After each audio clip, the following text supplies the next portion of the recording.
Brand new Season 1 heroes, Mr. Fantastic and the Invisible Woman have been revealed. I got to playtest these heroes early, so I'm going to break down their entire kit for you, give you tips and tricks on learning them for the first time, and talk about their meta implications going forward. Now, if you haven't already, smash that subscribe button because we have a lot of guys coming in Season 1, and I want to make this community the best community at Marvel Rivals, period. So smash that subscribe, lock in, and let's get into the video. Now, the first character we got to talk about is Mr. Fantastic, and this character is extremely unique, as in my opinion, the first DPS tank hybrid that we've ever gotten in Marvel Rivals. This character has crazy mitigation and survivability similar to some of the things you would see in a tank. And to start that off, he has 350 base HP, the highest out of any non-tank character that we have seen. Now, his primary elastic punch is actually going to be a fast-moving projectile that can go up to mid-ranges because he's a stretchy man. That being said, it cannot crit. However, because it has a dragging hitbox, you can actually hit multiple enemies by hitting one and dragging to the other person, so you can get more overall damage out with the single primary.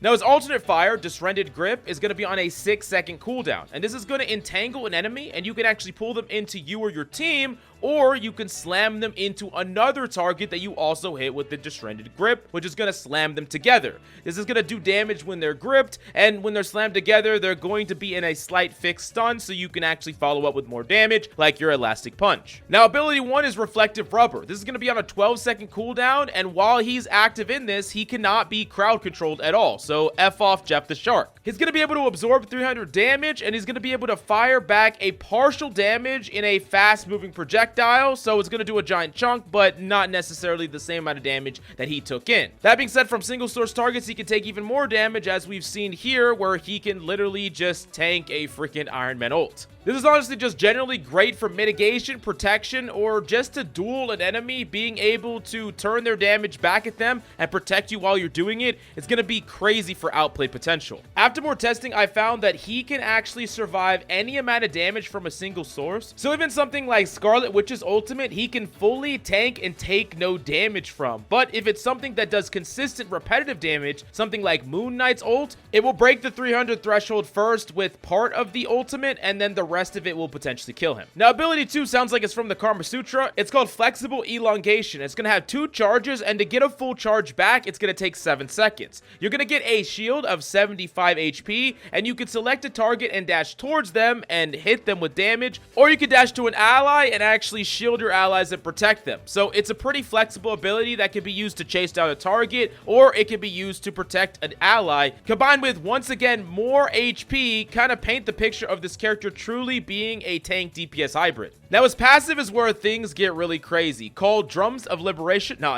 Elastic Strength. And every time you use your abilities on Mr. Fantastic, you're going to have an elastic meter that generates more and more. And once it gets up to 100%, he's going to go huge. He's going to get a boost of HP. He's going to do more damage, and his primary is just going to be different overall. So he's going to get a giant boost of 450 HP. And while he's in this form, he's just a freaking literal tank that is extremely hard to kill. And he's going to do higher damage, but it's going to be at lesser range. So he needs to get up close and personal, but he has the HP to do that. This passive is something that can be triggered a lot throughout combat, and the fact that it makes him so tanky really means that he can frontline in these moments, be extremely proactive, and take space just like a tank in these key moments when he has a giant amount of HP. Now, his ultimate is going to be Brainiac Bounce, and he's going to leap upwards and slam to the ground, slowing enemies, and if he does hit somebody, he gets to hit again. Now, while he's in this, he's CC resistant, so once again, he can't get stunned or hooked or whatever the case may be.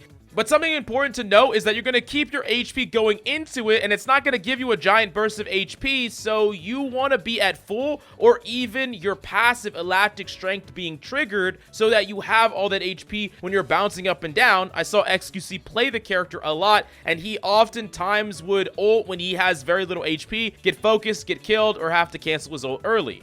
Now, because it slows and because it can repeat if you hit multiple targets, I think that this ultimate is good as a setup, so you can use it to slow multiple enemies to set up for something else from your team, or it's good as a finisher when enemies are all stuck in the same place, like in a Groot ult, but it's not going to often be good at both because it doesn't do a crazy amount of burst damage all at once, and it doesn't quite have the same offensive power as something like Armed and Dangerous does. Now, his synergy, Wedded Harmony, is with Invisible Woman, of course, and it's going to give Reed consistent HP when when he takes damage, but it's on a fat 20-second cooldown. But once again, with this synergy, he's gonna be even tankier than he already is. I mean, come on, this guy might be tankier than Thor. That's pretty rough.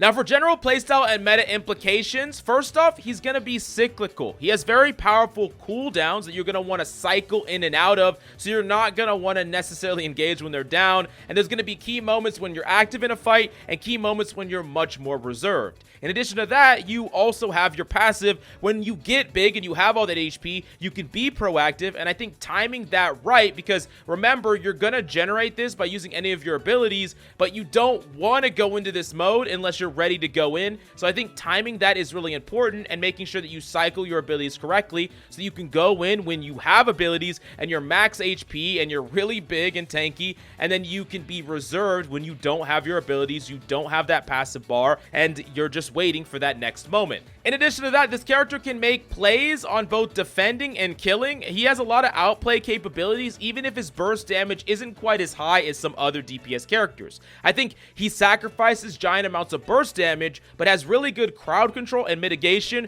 which makes him a really natural fit as sort of an off-tank DPS hybrid, which I can really get behind, and he can fill the role of a pseudo off-tank. I really do think that this character is very interesting for meta implications, allowing you to play pseudo two tanks, but not being as weak to a character like Wolverine, allowing you to play, you know, triple support with a character like this and the synergy. Good luck, nothing's freaking dying ever. And of course, I'm a huge fan of crowd control, and he has a lot of that as well, so I think this character is going to be really strong, and I actually think could be meta warping. He's like nothing we've ever seen before, so I'd encourage you not to make judgments about this character too soon, or we're all going to underrate him or disregard him like we did Wolverine, and then we were all wrong. Now, the next character is the Invisible Woman. Now, this is a support with interesting utility and a kit with options for a variety of situations. First off, her primary Orb Projection is going to pierce through heroes and does both damage and healing, so if you heal your ally, you can also damage someone on the other side. Now, it's going to go to its max range and then come back to Invisible Woman, so you can actually hit them with both the in and out, with both the healing and the damage, and I think a really important aspect about this character is to do that as much as you can, because you're basically getting double the output, which is freaking crazy. Now, it's not going to crit, which is important, so you can just aim center mass and try to get both sides through and put yourself in a position to deal damage and heal at the same time. Now, our alternate is Guardian Shield, and this is going to put a shield in front of your ally. Now, this shield can block damage and provides healing over time to nearby allies, but it's not going to be on a cooldown if the shield takes no damage. So you put it on the wrong person, you can take it right back, you have no cooldown. And it has 275 HP, and the cooldown is going to change depending on how much damage it takes. Like, if it gets destroyed completely, it's going to take 6 seconds to get it back, but if it only partially gets destroyed and you take it back, it could be 3 seconds or 4. So depending on how much HP you have left, that's going to directly change what the cooldown is. Now, not only can you and your allies deal damage and heal through this shield, and enemies cannot, but if enemies push through it, they are slowed. So it can be good against divers, it can be good against tanks, and it can be good against long damage hit scans, for instance. Characters like Hela and Hawkeye, because you can shoot at them and they can't shoot at you. Now, ability 1 is Psionic Vortex. This is going to be on a 12-second cooldown, and you're going to gather energy and cast it. If it hits a target or a scene, it will pop, and if not, you can reactivate it in the middle of the air by pressing the button again. This means that you can actually activate it instantly, so if you want it to be on top of you, you can do that, and like if a diver is on you, for instance, and you don't hit them, you can still just activate it so it's right on top of you. Now, it's going to erupt into a vortex that is constantly crowd controlling people towards the center and doing damage to them. This allows you to really set up either abilities from your team, damage from your team, or damage from yourself. I think this ability is extremely powerful, one of the strongest abilities she has. Now, ability 2 is called Force Physics. This is going to be on an 8-second cooldown, and you can pull or push enemies with this ability. It gives you options. And on paper, this ability seems weaker than something like Lunar or Mantis, being able to sleep a target or freeze a target, but because of the options here, I think this ability is deceptively strong. Being able to pull someone out of position is super strong. Pulling someone into your team, doing a pseudo Bucky impression, whether you're getting a tank out of position, whether you're pulling a person that's trying to run away back around the corner, or if you're just getting people off you, it gives you a lot of options, increases the skill ceiling on this character, and I think is a cool set of abilities, to be honest. Maybe not as objectively powerful as a hard crowd control, but still can get a crazy amount of value in different ways, so we'll have to wait and see how it plays out. Now, for ability 3, it's called Agile Strike, and this is actually just her melee, but it has a special ability attached to it. So if you melee 3 times in a row, on the third one, you're actually going to launch enemies back, which is going to be like a crowd control just attached to your melee, which is freaking insane, creating space, helping you close out fights. And if you're following up on an enemy, this is really strong as well. And there's going to be a lot of ways to set this up in advance to someone pushing you, and I think it's going to be really cool to combine this with your other abilities as well. Definitely a ton of outplay potential here, and a really nice ability, something unique that they added to the melee itself. Now, next up is her movement ability called Veiled Step, and this is going to be on a 6-second cooldown, but the cooldown isn't going to start until you land, so if you do it really high up, you're not going to get Veiled Step back by the time you touch the ground. Now, this is going to let you jump away, similar to like a more horizontal Hawkeye lunge, and it's going to put you in an invisible state, which we'll talk about in a second, is going to give you passive healing as well. So it's a really great movement tool because it not only lets you create some distance and separation, take high ground potentially, which is something that characters like Mantis and Luna can't do on a fly, it's also going to make you invisible and heal. So it's kind of like an all-in-one movement ability that I think allows you to dip around a corner, disappear, run away, take height. There's just so much versatility here that I really like. Now, her passive is called Covert Advance, and after being out of combat for about 5 or 6 seconds, you're going to go invisible just like we talked about. You're going to heal over time. So you could dip around a corner, hide for a second, go invisible, get full health, and then you can go back to wherever you were. So even if you're like trapped in a bad position, as long as you could dip out of the fight for a while, you can go invisible, then you can go regroup with your team. This means that there's going to be a lot of scenarios where you can get out, you can get back to full, or you could even wait somewhere pretty aggressively positioned for your team to regroup, because they're not going to be able to find you, and you're going to be able to heal over time while you're invis. So it lets you position and set up in a way that no other support has ever been able to before.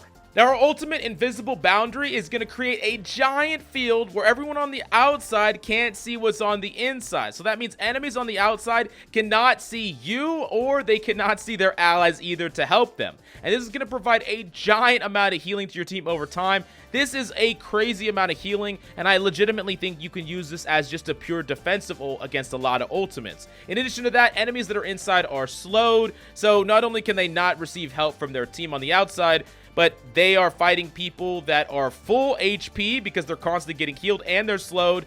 They're basically gonna freaking die, and I think cutting off enemy teams is super powerful with this ability. Like, your team is standing in one location, you cut off their front line from their back line, you cut off their tanks from their backline supports. Now the tanks are in an awkward situation because they are gonna get out of there as fast as possible. The second they dip out, they can't see y'all anymore, and y'all are just gonna just shred them and kill them. And yeah, I mean, it's gonna be insanely powerful offensively, defensively. I think this is a great ultimate. The fact that it can be used as a pseudo defensive ult as well means that it's good for playmaking, it's good for keeping your team alive. There's a lot of flexibility here, and I can imagine this being super strong. Now, let's talk about the general playstyle and meta implications of the Invisible Woman. First off, she's a support that replaces straightforward utility with intricate ones. So her utility isn't as simple as, oh, I'm putting this person to sleep. Her utility is a lot more complex than that, creating sustain, creating small advantages, creating outplay potential. So she's extremely aggressive potentially with insane 1v1 capabilities and really high skill expression. I honestly wouldn't be surprised if she becomes the hardest support to master in the entire support role. Her ultimate seems very strong, but there are definitely going to be counters that are going to be created, so we're going to have to see exactly how it plays out comparatively to ultimates like Luna and Mantis in the head-to-head. Although being compared to some of the best ultimates in the game is a good place to be.